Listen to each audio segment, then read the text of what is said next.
Could you state your name, please? Judy Greene Harris. Okay. And my name is Lee McInnes. It's the 30th of April, 2025. We're in the podcast studios at WEGL. And you have, just so we're clear, you have reviewed the interview release form and you have signed it, correct? Yes. Okay. I'm going to ask you a series of questions. They're not done to be prescriptive in any way. Answer in any way you feel appropriate. I am going to be completely honest. We're probably going to touch on some sensitive subjects before the day is over with. If any of them make you feel uncomfortable in any way and you don't feel like answering, that's fine. If there's any time that you need to take a break, that's fine as well. We just appreciate you being here and doing this interview for us. You've already been told that this will be part of our upcoming Memorial Day observance here at Auburn University. And it will also be databased later on as part of an oral history of Auburn's role in the Vietnam War. Okay. Oh, and I forgot to tell you, I did tell you that I'm not a university employee. I'm working as a consultant with the Veterans Resource Center to conduct these oral history interviews. You did. Okay. All right. So we're going to start off with some biographical information. If you do not mind me asking, can I ask how old you are? I'm 82. Oh, my. Okay. I know it. I'm ancient. And where did you grow up? Dothan, Alabama. And you lived in Dothan your entire life? No, not my entire life. When Jim and I were in the Navy, we traveled the world. And since then, I've lived in Atlanta for a number of years, but I've been back in Dothan to stay since, 30 years. Okay. And Jim is? Jim was my husband who was killed in Vietnam. Okay. Just wanted to make sure we clarify that. Now, who were your parents? My parents were Margaret and Rank Byrd, B-Y-R-D. That was my maiden name. And what did and did your parents work? Oh, yes. My father had a tire business, and my mother was a bank teller. Okay. And was that in Dothan? Yes. Okay. Did you have any brothers or sisters? No, I'm an only child. Okay. Did your family have any history of military service at all? Were they in any way associated or affiliated with the military? Not that I know of. I can't specifically say anything. No. I'm going to say no. Okay. And again, there are no wrong answers. I'm just, we just ask the same series of questions, or we try to stick to a series of questions so that we're getting, consistent data across all of them. Your husband, Jim Greene? Yes. Where was he from? Auburn. Born and raised? Yes. Okay. His father was the dean of vet school. Okay. Did his family have any history in military service? Yes, a lot. I don't know that I can describe it all accurately. His grandfather was called Colonel McGee. He achieved the rank of colonel. And Uncle Babe may have been in service. I can't remember. I don't know. But there was at least some family connection to the yes. military Yes. within Lots. his family. Mm-hmm. Okay. And you went to high school in Dothan? Yes. And where did you go after high school? Did you stay in Dothan? And No, I entered Auburn University. Okay, when was that? 1961. Now, what did you major in Auburn? Math. So, did you want to be a math teacher? What did you want to do with your math degree? Math was just my favorite subject in the world, and I did end up teaching school, which was a really good thing. I've had lots of different jobs in my life, but teaching was always my favorite. Did you graduate from Auburn? Yeah. And when was that? Twice. Well, I graduated in 4 years. Back when I went, students graduated like they should in 4 years. Now students are the 5 years, 6 years, 7-year plan. No, 4 years. So Jim and I both graduated in 1965. So that's when you got your Bachelor of Science degree? Yes. Okay. And you said you graduated twice. When was the second time? Well, after Jim was killed, I couldn't figure out what to do with myself. and I did not want to teach school.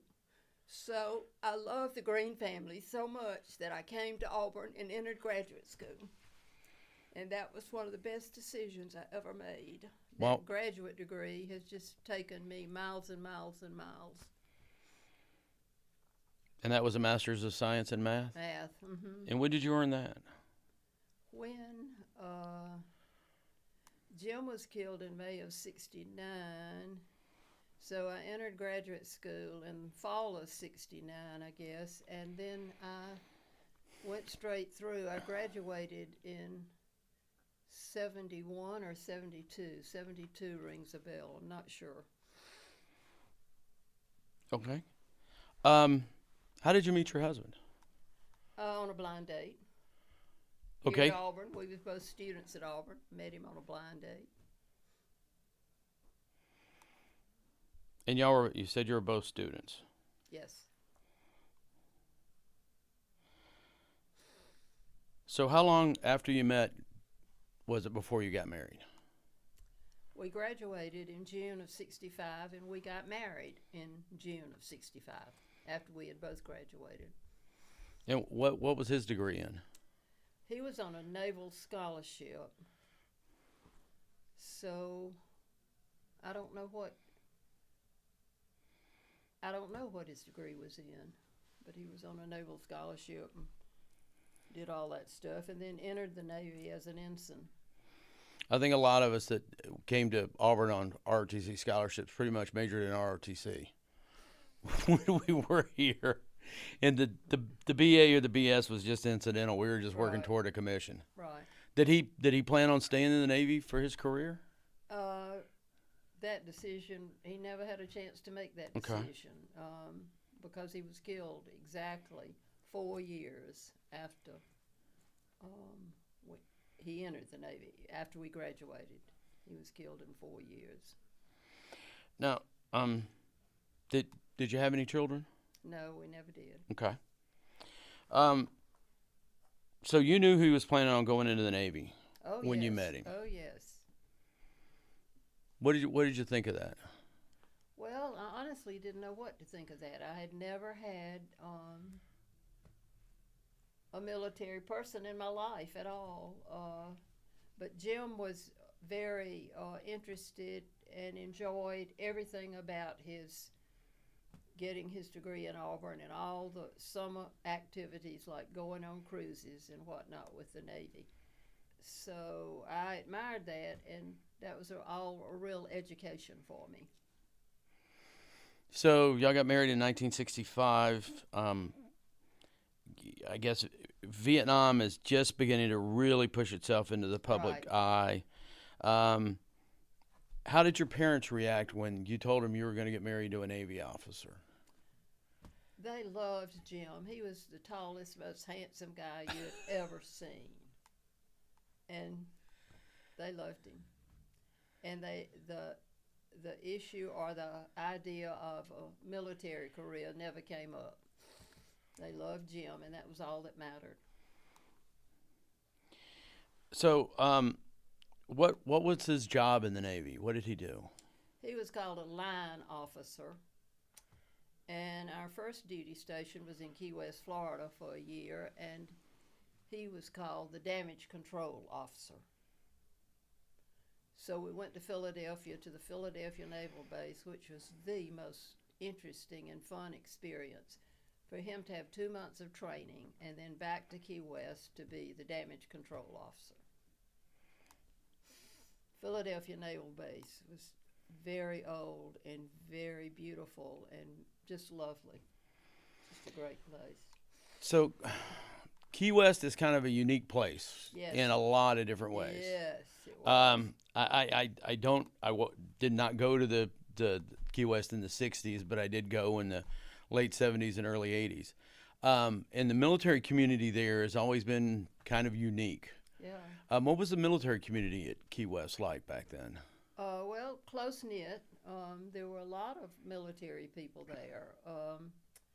And we applied for and finally were chosen for base housing. We had to wait until something became available, but that was really a plus for me because Jim was at sea all the time. The first year we were married, he was gone 90% of the year on wherever, St. Croix and the islands. So he was on a ship working to the Caribbean. Yes, Do you remember? USS Sarsfield, And what kind of ship was that? a destroyer. Okay. So he was a surface warfare type. Mm-hmm. Okay.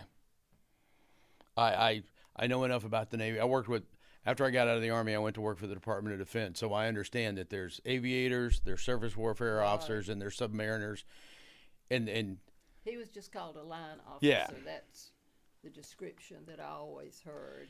so where did y'all go after Key West? After Key West, well, the Sarsfield went to Charleston to be put in dry dock. So after a year in Key West, we moved to Charleston. And how long were you in Charleston for? Another year, second year. Our Okay. second year of marriage was in Charleston.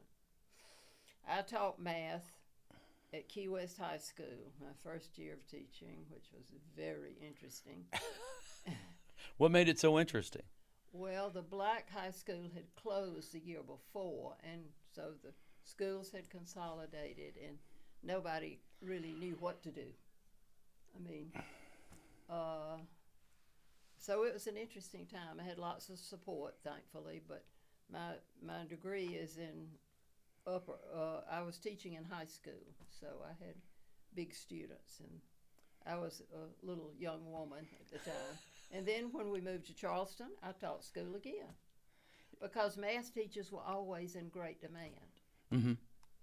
So you taught in the Charleston public school system? I did. Mhm. Okay. And how long were you in? You were in Charleston for a year. 1 year, Where'd you go after that? and then to Mayport, Florida. Okay. And we lived at the beach, which was so interesting.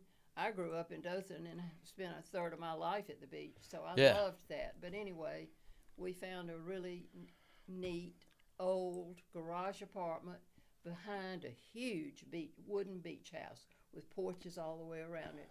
It was on the Atlantic Ocean, and we lived there And how long were you there for? a year.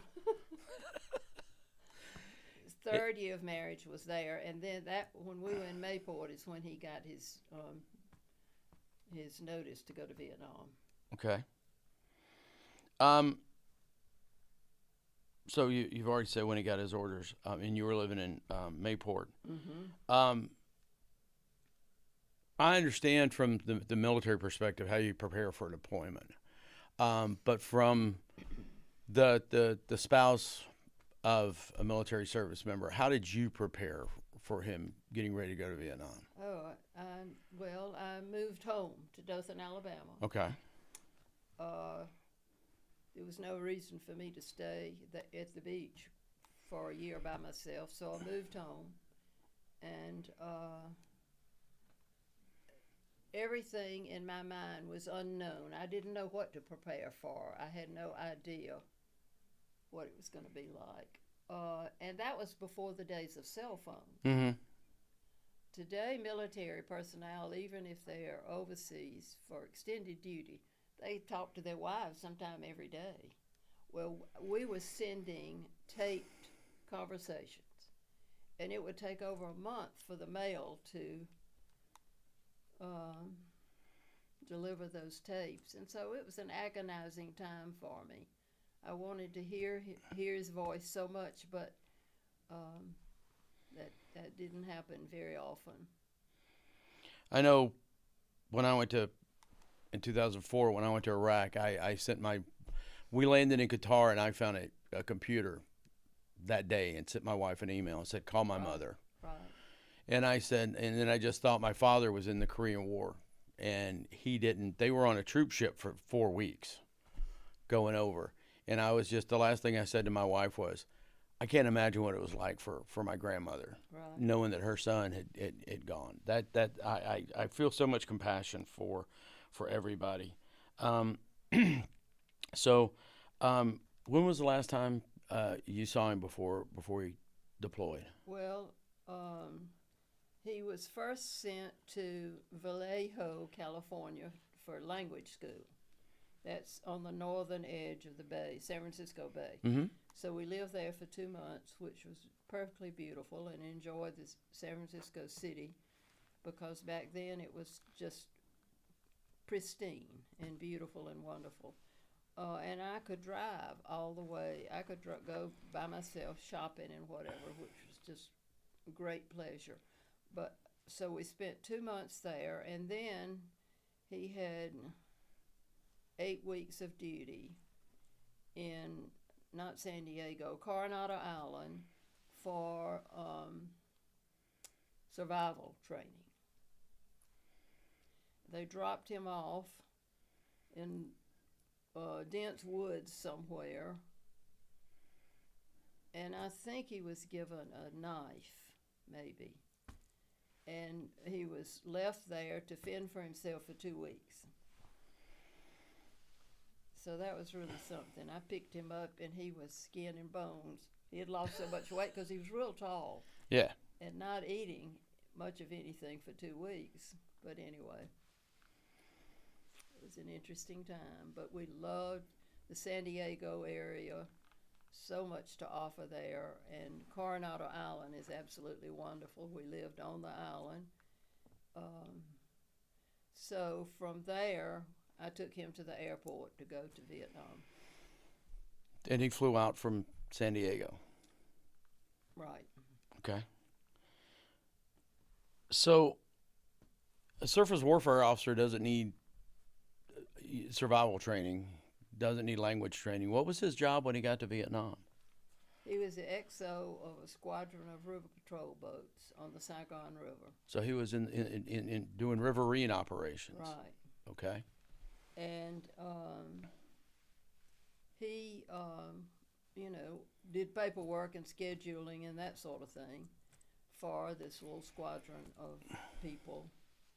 And the day he was killed, he had given a chief petty officer the day off. And he was pulling his duty on patrol.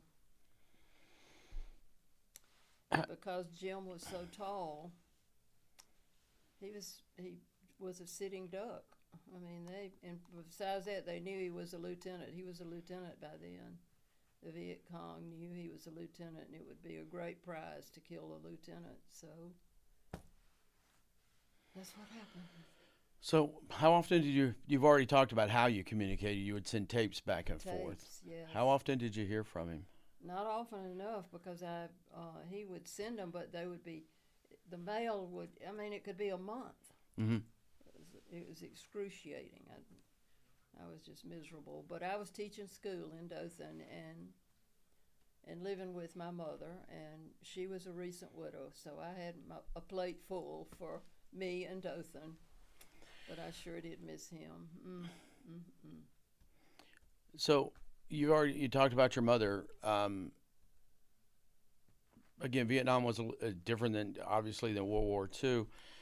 How were the people of Dothan when many of them would have known your husband was in Vietnam? Many of them would have found out. How did they react to you? What kind of support systems they you were had? real supportive. Real supportive. Dothan was a small town when I grew up. They only 25,000 people. It's much larger now, Yeah. but everybody knew everybody. And I enjoyed my teaching. That year, it probably saved my sanity. But anyway.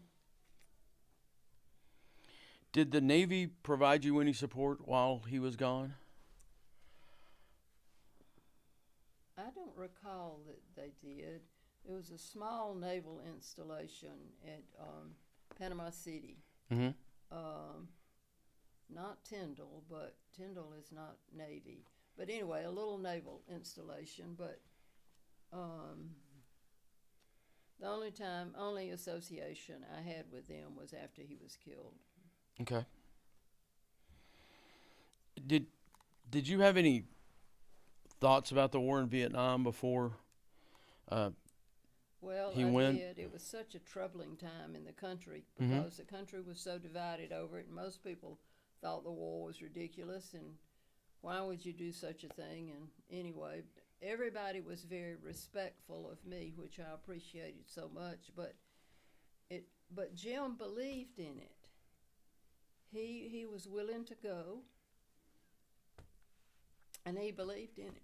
So he thought, and then a really nice thing happened. After his mother died, Mary Greene, whom I loved dearly, I found an article in her Bible that was written by, it was written about 10 years after the war ended, I believe, as I recall.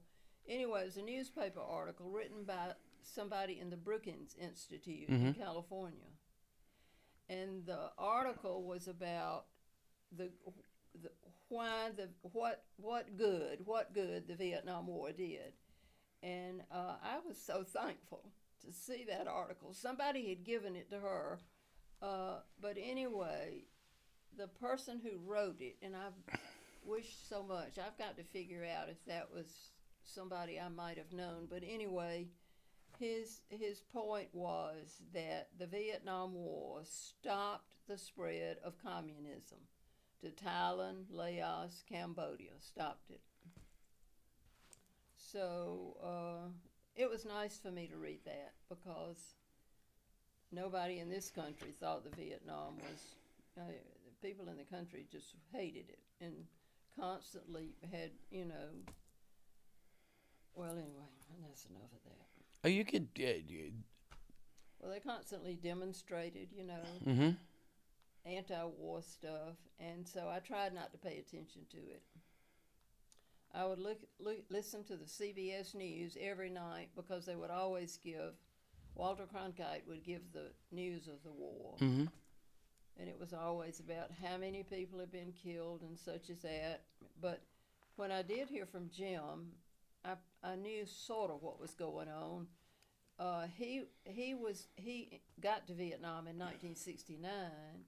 In 1968, before he got there, was the Big Tet Offensive. Mm-hmm. Do you remember that? I do. And so in '69, we all wondered if there would be another huge event like that, but there was not. There might have been a lesser event, but I don't recall that it was something big and bad like the Tet Offensive, when so many people were killed in 1968. So you said you tried to stay away from the demonstrations, not look at it. Oh, yes. Did your, after Jim deployed, did your view of the demonstrations change at all, or did your feelings toward them not change but intensify? I think I probably was pretty angry with Lyndon Johnson. He was president at the time. You wouldn't be the only one, so that's fine. I know. And so years later, I went to his presidential library just to see how the Vietnam War would be handled by him and his family and whatnot. Mm-hmm. And the library, I think it's in Austin, Yes, ma'am. is very large. Yes. And so you just go through room after room, exhibit after exhibit after exhibit, and I'm thinking, where is Vietnam? And right at the very end of the tour, going through all these rooms that were greatly praising him, was this tiny little bit about Vietnam, so tiny. But I think he allowed the war to go on and on and on, because he didn't want to. I don't know what he thought, but I thought that he didn't care how many people were killed. It didn't seem to bother him. And that was tragic for me, but anyway.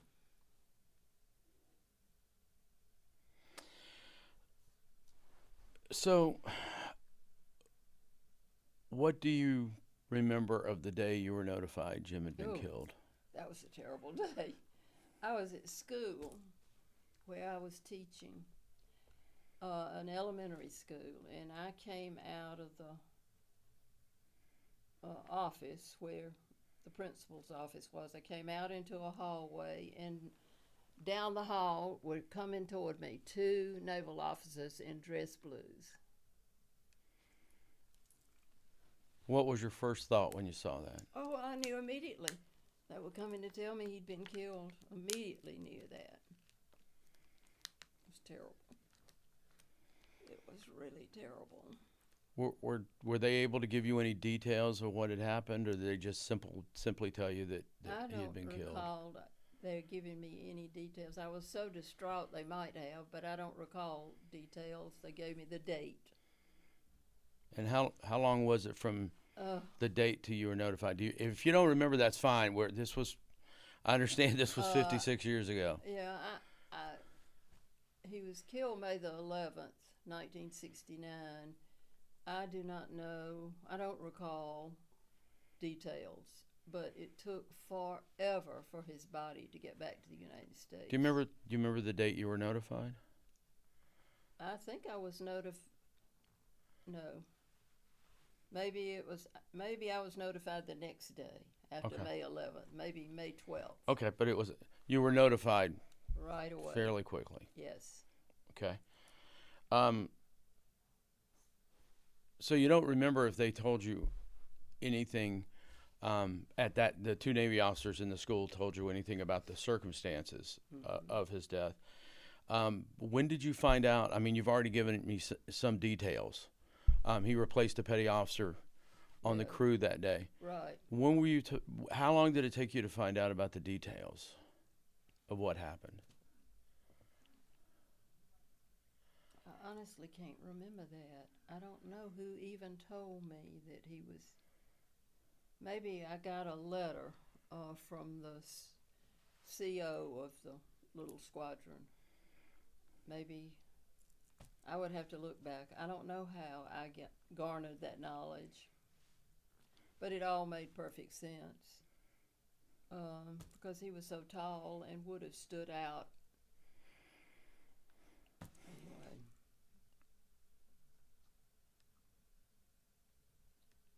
How did you said you were living it with your mother at the time. Mm-hmm. After these two Navy officers told you at the school, do you remember? Clearly, you didn't stay in school for the rest of the day. No. In fact, I didn't ever go back to school because it was almost the end of the year. See, it was the middle of May, and school was going to be over the end of May, so I didn't go back to school. So, I assume you told your mother when you got home that day. How do you remember how his parents or his family were informed? Well, my father had died the year before Jim died, almost exactly a year before Jim died. So mother was a widow, and she was retired, and I guess I came home from school and told her, best I can remember. And did you call his family and tell them, or did the Navy take care of notifying them? The Navy did that. The Navy notified the Greenes in Auburn, I think, almost simultaneously when I was notified in Dothan. Okay.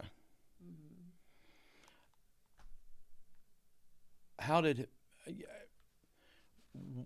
What was the reaction of his family? How did they take the news? Well, the pain was just enormous, but they were very well educated, mature, lovely people, and they maintained that through everything, through a huge funeral, through everything. You know, they just supported me in every way, and I hope I supported them in some ways. But anyway, they were just destroyed. He was the oldest of 4 children, and he hunted often with his father. I already mentioned to you, his father was the dean of vet school, Mm-hmm. and they loved to hunt. And anyway. So, what What kind of support did the Navy give you in the immediate aftermath? Well, I don't recall. There probably was communication back and forth, but I Mm-hmm. mean, there were no naval officers in Dothan to see me or visit with me. I just don't recall. I can't be specific about that. I don't know how to answer that question. If you don't recall Right, I anybody don't. coming to your residence or coming to meet with you, that's fine. Hmm. You know, clearly it didn't have a big impact if they did, because you would have remembered it if Right. that had happened. Um, and you stayed living with your mother.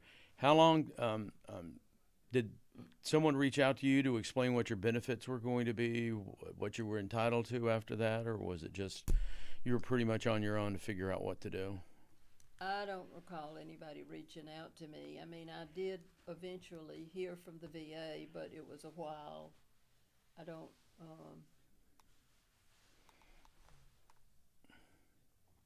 I don't recall that. I can't recall anybody reaching out to Okay. me.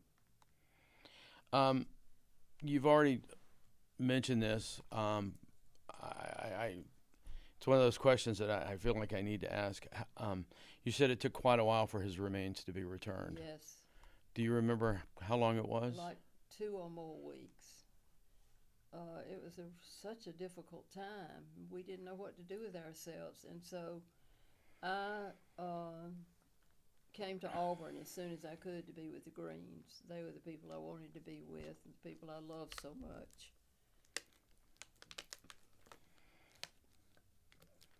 It was very difficult. But anyway, there was a huge funeral at the Auburn Methodist Church. That's And, the church I go to. yeah, I love that Yeah. church. Sorry. No, ma'am. If you want to take some time, that's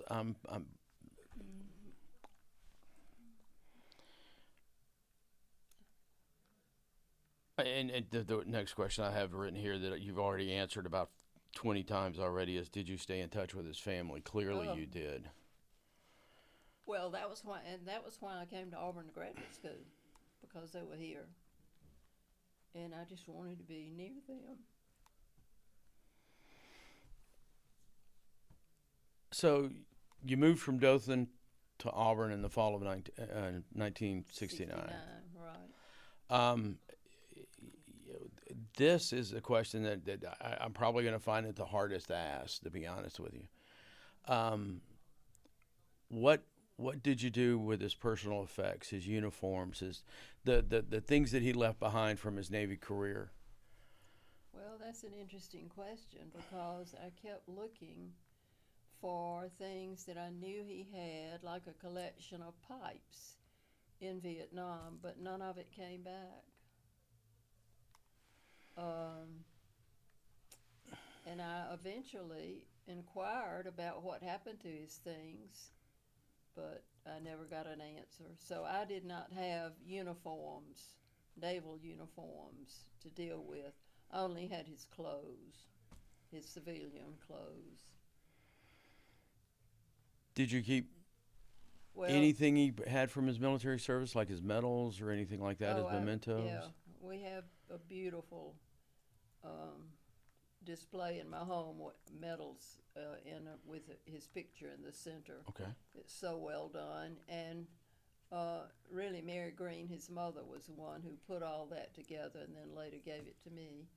Um, and I have his uh, officer's hat, this khaki-colored Mm-hmm. officer's hat, and he made lieutenant before he was killed, so that was important to him. That was nice. Um, you talked about, and I asked this earlier. I guess you moved to Auburn. Um, Auburn's far from being a typical college town in the 1960s. Right. Um, It was a small village like yeah, it was a Grace. small village, and and Auburn's always been a fairly conservative student population. Right. Um, and I asked this of one of our other veterans that we interviewed, John Rochelle, he came back from Vietnam and then came back to school. So I'll ask you the same question I asked him. When you came back to Auburn, and people would learn about your connection to Vietnam, how did they react to you here at the school? Well, I had lots of friends in the community because I was so close to the Greene family, and they were so prominent in the community, and in at the Auburn Methodist Church. So that was good. Um, and the students that I came in contact with were really lovely in that they just treated me like one of them, even though I'd been out of Auburn for four, a little over 4 years. Um, so I did it. I had this huge, wonderful support of the Greene family, and that's what meant everything to me, and what enabled me to finish graduate school. Because I didn't, at the time, I didn't care about graduate school. I was trying to figure out something I could do that wouldn't require my having to sign a teacher certificate for 9 or 10 months, because I just thought I'd go crazy if I got in a classroom and couldn't make changes. I was so out of sorts. So coming to graduate school turned out to be the best thing for me, and being with the Greene family meant everything. Now, is the Green family still, or any of them still left here in town? There's lots of assorted family, cousins and Mm-hmm. whatnot, but Jim's parents, Mary and Jimmy Greene, died long ago, Mm-hmm. and his 3 siblings have all died. So Mary Greene lost all 4 of her children before she Oh died, my, which was just horrible. that's something I don't think anybody should ever have to. Horrible. My husband Jim's death was the first death, and then things happen, accidents, all sorts of things.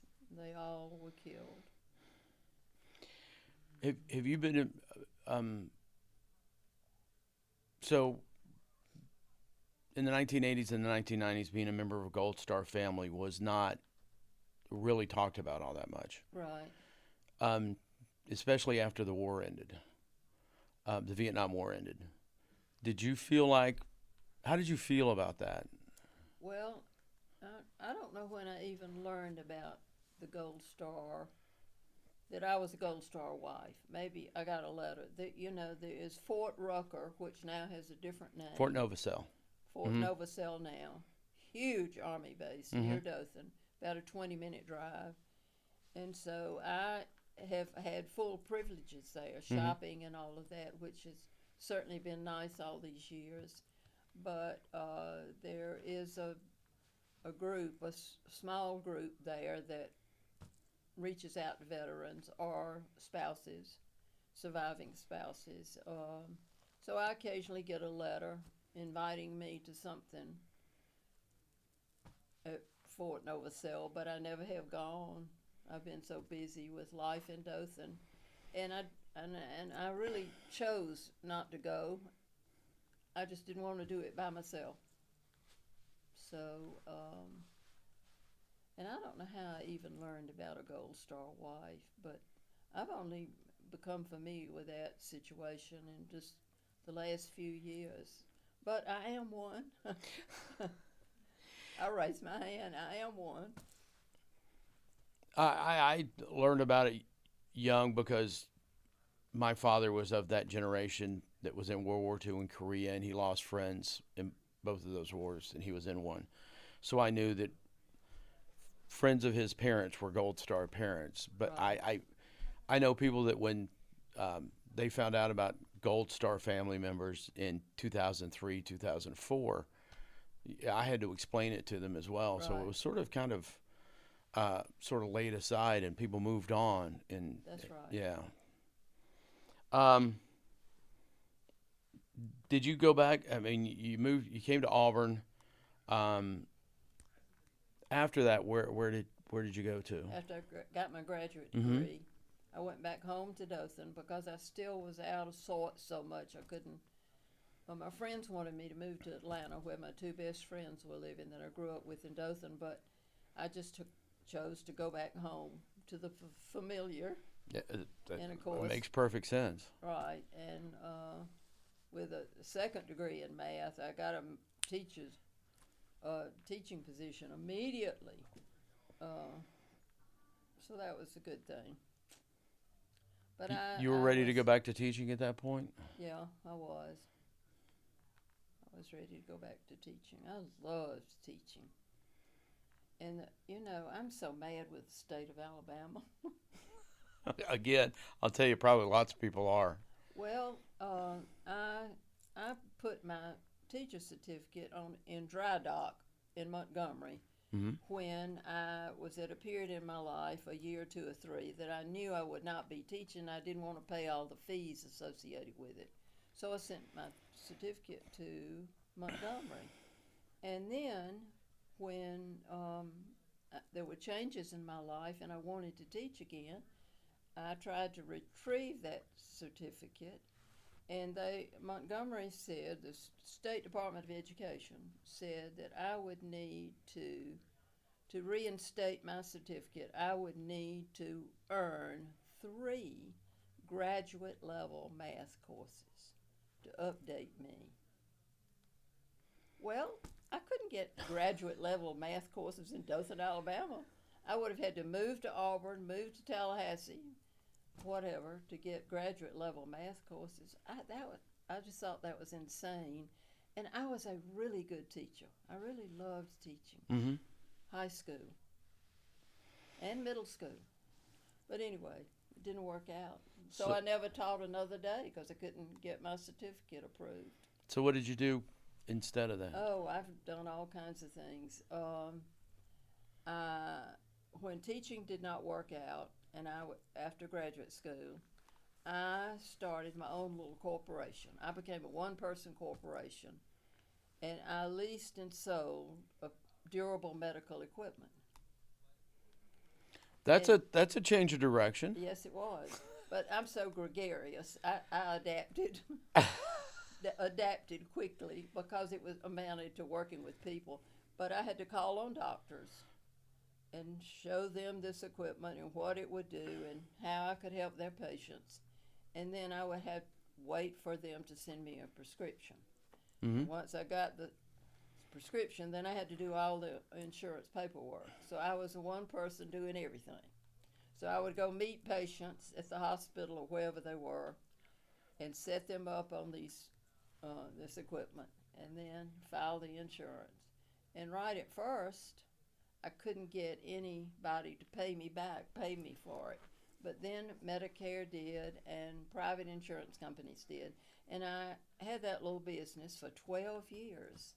It was a wonderful little business. But Medicare, as it turns out, put me out of business because one day they changed the way they covered what I was doing. Mm-hmm. They still covered it, but for me to make ends meet, I would have had to become a Walmart or whatever. I would have had to employ a bunch Mm-hmm. of people and do a lot of appointments and all that. And there was not the possibility to do that, so I just closed it. But I loved that. I loved it. It was really fun. I loved working with the doctors in Dothan and the patients. And again, it was growing, but it was still a pretty small town back then. Yeah, right. Um, so you did eventually remarry. I did. I remarried, I don't know, several years after graduate school. I remarried, yes. And I was married to like 21 years. I've now been single since 1973. Long time. So you were married for how long? 21 years. Okay, and what did your second husband do for a living? He started a company in Dothan called Wholesale Wood Products. Okay. So no affiliation with the military. No, no, he was never in the military. Okay. Um, in so this is a couple of we're kind of going to move into the section where I just sort of some broad open-ended questions asking you to be retrospective a little bit. Um, in 1975, 50 years ago today, April 30th, 1975, Saigon fell. No, know it. I can remember that day. I sat in front of the TV all day, I think. In my mind, it was like all day. And I watched people coming home from Vietnam. And it was like I knew that Jim was going to get off one of those planes. Of course, he was not. He had been killed in May of '69. But anyway, I was captivated by all those people coming home. And it was all on TV all day long. Now, you said later on, you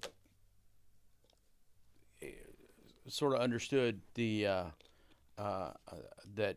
there something positive did come out of the Vietnam conflict. There on April 30th, 1975. How did you feel that day? Do you remember? Oh, just terrible. Just, relived all the pain of losing Jim. And was so thankful for those families who got to welcome home their loved ones. But it was hard. It was just going back through a lot of terrible stuff. If you had a chance, if you did have a chance to speak to a young Navy couple that are just starting their Navy careers, what do you think you would say to them? I would say make the best of it. Enjoy your life in the Navy. Jim and I traveled literally the world in 4 years before he went. Well, 3 years. The fourth year was Vietnam. In 3 years, when we were stationed in Mayport, Florida, he was on not a destroyer, but I want to say a destroyer escort. Is that a larger ship than this ship? The destroyer escorts. Yeah, I don't know. I was in the anyway, Army. this ship was larger than just a destroyer. Okay. And the USS Farragut was the name of it. Okay, so we hadn't been in Mayport any time, and we learned that the Farragut was going to make a goodwill tour of Europe, which meant 4 or 5 northern European ports like Helsinki, Finland, Copenhagen, and came on down to Portsmouth, England. But anyway, at least 4 or 5 northern European ports of call, and then a med tour. Not the typical Navy med tour, but med ports added to northern. It was just amazing. Well, it was so amazing because Judy packed up her clothes and I followed the ship around. Now, did you do that with other wives, or did you just do that by yourself? I tried to get one, and one other wife went with me, but she just was miserable. She didn't like being in Europe, where she couldn't understand the language or the food or anything. But I was not. It was the most wonderful time. I spent 4 months in Europe, and so I would meet Jim when the ship came into port, and then I'd travel all over, everywhere. I had a Euro pass while he was at sea. And anyway, I can't even tell you how great that was. And of course, living in the San Francisco area, the San Diego area, even though we had the dread of Vietnam, his going to war, we made the best of those locations, enjoyed life so much. I can still see San Francisco in my mind, where all the streets are, the names of them, where the shops were, everything. But anyway, our 4 months were in Europe. And then Key West is where we started out. Charleston is absolutely a wonderful place to live. And then Mayport, the beach. Those were great duty stations. From my perspective, I was always working, teaching school. But I loved living in all those places. So I would say to a young couple, how I got started on all this, I would say, you know, make the best of where you are and what you're doing. It it'll be a great education. Um, I look back at those days as some of the best days of my life. So I've known other Gold Star families through my service. I've at events. Some of them obviously more recently than what you went through, but um, sometimes they can be very angry and hold that anger toward the military, toward the government, toward the nation for a long time. You clearly are not that person. No, I'm not angry. What? I don't know Why do how you I why do don't you know think how that? I escaped it. I don't know. It's just my nature, I guess. But the Greens weren't angry, and I have never been angry. And you think you I've been thankful for all the good. okay? There was lots of good, and all of that, those the travel and whatnot, made me who I am today. I mean, I'm still so thankful for it, but I'm not angry. And these are our final questions. How often do you think about the war in Vietnam? Oh, I could say daily, but maybe 2 days go by and I don't. But I think about it a lot. And at this point in your life, what does that experience mean to you? Vietnam, Yeah. pain, just enormous pain. And you still feel that pain? Oh yes. Okay. I mean, I couldn't wait for Jim to, you know, come home Mm. and we could start a family. I've never had any children, which has broken my heart. But anyway, So, just to wrap up, is there anything else you think we should discuss as part of this interview?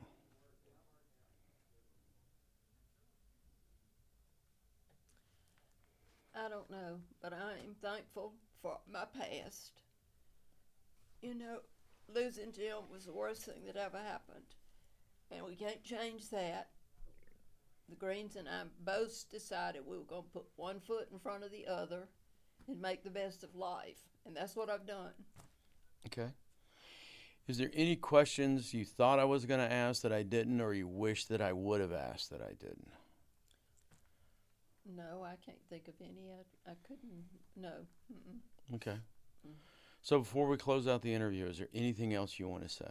No, thank you for interviewing me. Oh no, ma'am. And please edit this What? Why? because I just think you're gonna need to edit it. What would you like for? Excuse me. Can I help you? Yes, we're double booked in here, Okay. so I'm getting ready. I'm Can I have sorry. like 5 more minutes, please? Yeah, but we gotta go. I appreciate that, Yeah. but can I have 5 more minutes? You can. Thanks. But please wrap it up. Thank you. So, what would you want me to edit out? I don't know. I can't imagine how this sounds. It sounds like you were a person of deep emotion. That Oh. Jim and we were so in love. You know, it was terrible to lose him. But anyway, okay. I'm not angry. That comes across, and I just on my personal opinion, I think that there is nothing that if I would even think about taking out of this interview. I think it's been fantastic. I think you've been honest, you've been open, and that's all we could ask for. Now, it's only my words. I was not being filmed, was I? No, ma'am. Oh, good. Okay. All right. So it's 2:18 on the 30th of April.